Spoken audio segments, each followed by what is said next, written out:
Hi, this is Dr. Amit from Rudraksh Physiotherapy. Today we are going to discuss one case with you which had an injury around 1.5 years back. जिसमें ये medial malleolus, if you can see यहाँ पे incision का mark है, medial मेलियोलस का communicated fracture हो गया था एंड टिबिया जो है वो 3 जगह से टूट गई थी and ma'am had severe ankle stiffness on the medial aspect of the ankle joint. और ये अंदर वाली साइड पे एंकल जॉइंट पे काफी ज्यादा स्टिफनेस थी और 1.5 साल मैम को हो चुका था कि ये एंकल जॉइंट की स्टिफनेस नहीं जा रही थी। अभी हम जो देख रहे हैं यहाँ से, अगर मैं ये कैल्केनियम और टेलस बोन को यहाँ पे फिक्स करूं तो ये मूव कर पा रहा है। You can see this ankle has some mobility. ये एंकल की कोई मोबिलिटी नहीं थी टिल 1.5 years और मैम का कभी भी ये इतना फ्री नहीं हुआ था ankle. What we did to make it pain and stiffness free, वो मैं 3 टेक्निक्स आपके साथ शेयर कर रहा हूं इस वीडियो में। हमने क्या किया कि हमने मीडियल साइड पे पहले कैल्केनियो नेविकुलर जॉइंट का स्टिफनेस रिमूव किया, फिर हमने टेलो नेविकुलर जॉइंट का स्टिफनेस ठीक किया और हमने एंकल जॉइंट को मोबिलाइज किया। तो हमने किस तरह से इसको किया, कैसे हमने परफॉर्म किया, मैम का थोड़ा सा हमने नी बेंड करा और एज ऑफ द काउच में फुट को ले आए एंड यहाँ पे हमने हैंगिंग ये रख दिया, थोड़ा सा कैल्केनियम को फिक्स करके रखा at the edge of the couch. Now what we did, we stabilized the calcaneum and just mobilized the navicular.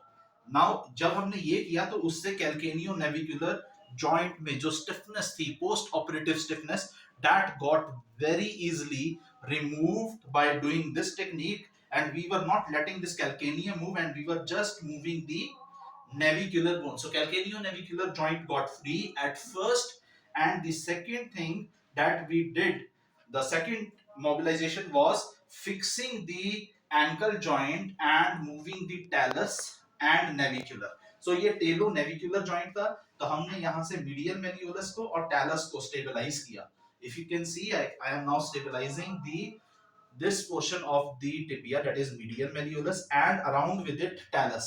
ये किया एंड देन हमने इस नेविकुलर टेलो नेविकुलर जॉइंट को हमने मोबिलाइज किया and it removed the stiffness at this particular aspect.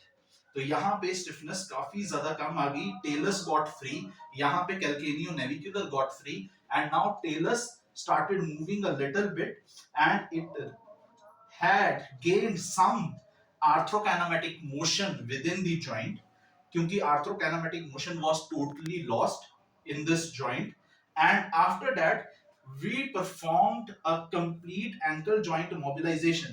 ये third technique थी which we did for ma'am and it worked very well। हमने क्या किया, टिबिया और फिबुला को ये नीचे को प्रेस किया, यहां से हमने इसको नीचे को प्रेस किया टिबिया एंड फिबुला को। You can see just fixing it posteriorly, moving the tibia and fibula posteriorly, ऐसे किया, and then we did circumduction movement।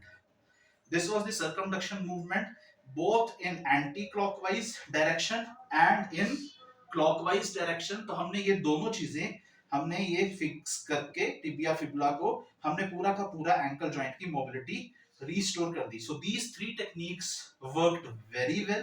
The fourth was to loosen up one of the stiffness that was impacting ma'am's range of motion on the posterior aspect, because Achilles tendon और calf muscle थोड़ी सी tight लग रही थी मुझे।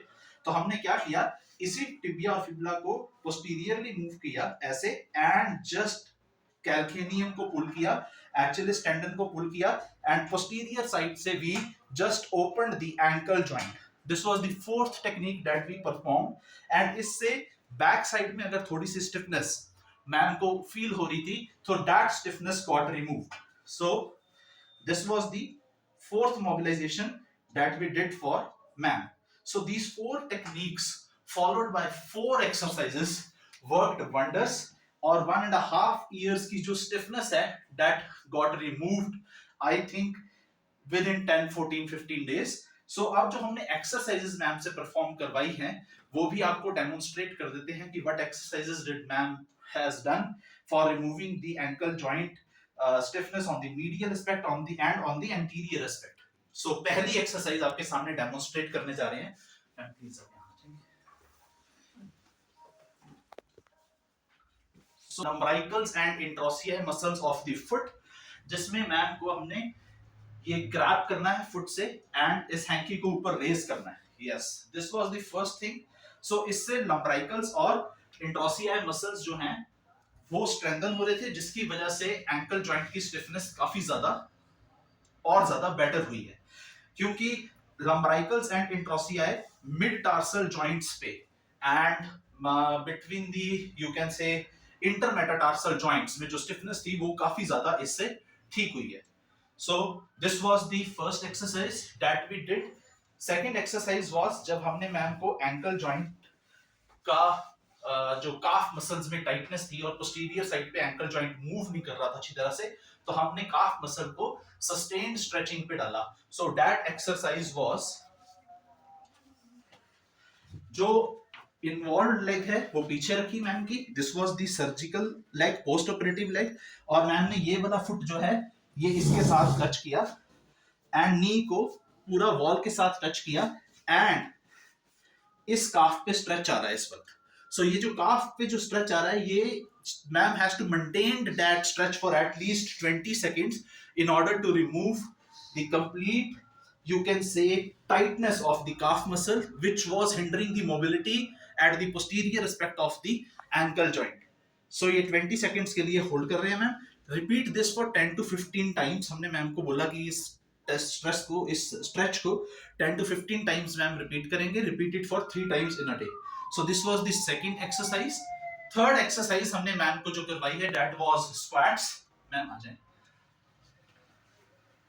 So ma'am ने इसको wall को पकड़ के यहाँ पे स्क्वाट्स करने परफॉर्म किए. दोनों फुट के बीच में डिस्टेंस 1 फुट का था एंड और थोड़ा ma'am wide and ma'am did squat, जिससे एंकल जॉइंट की मोबिलिटी बहुत अच्छी हो गई. So this was a complete squat that now ma'am is able to do, जो मैम पहले बिल्कुल नहीं कर सकते थे. Ma'am please get 1. So this was done for at least 10 repetitions for at least 3 times in a day. So ये वाली 3 exercises हमने मैम को करवाई हैं. The fourth exercise was resistance. Ma'am बैठेंगे. Resisted exercise for strengthening the, you can say, tibialis posterior and peroneus muscles, जिसमें हमने ma'am का थेराबैंड लेकर यहाँ पे मैम को बोला बाहर को फुट को इवर्ट करना है against resistance. So one was this, other was the opposite. अब इन्वर्ट करेंगे मैम एंकल को, लेग बिल्कुल सीधा. And now so this was the exercises, resisted exercises for inversion and eversion and adduction and abduction of the ankle joint, जिससे मुझे लगता है और ज्यादा हमें मोबिलिटी गेन हुई है एंकल जॉइंट पे. अभी भी still you can C ankle joint में एंटीरियर साइड पे स्टिफनेस है, क्योंकि जब मैम फुट ऐसे मूव करते हैं, मैम मूव करना, ये इतना प्रॉपर ये यहां तक जाना चाहिए, ये अभी भी रेंज रिस्ट्रिक्टेड है. सो अभी हम मैम को थेराबैंड देकर ये पुल करने को कहते हैं कि इसको आप पूरा का पूरा पीछे को खींचो so that the range increases, जितना ज्यादा पीछे को जा सकती है. बट जब मैम इसको पुल कर रहे होते हैं हम इसको जस्ट थोड़ा सा ट्रैक्शन देके we mobilize it further, we push it further to increase the dorsiflexion range of motion. So this is what all we did with ma'am, and we got very good results in removing the post-operative ankle joint stiffness after 1.5 years. Thank you so much.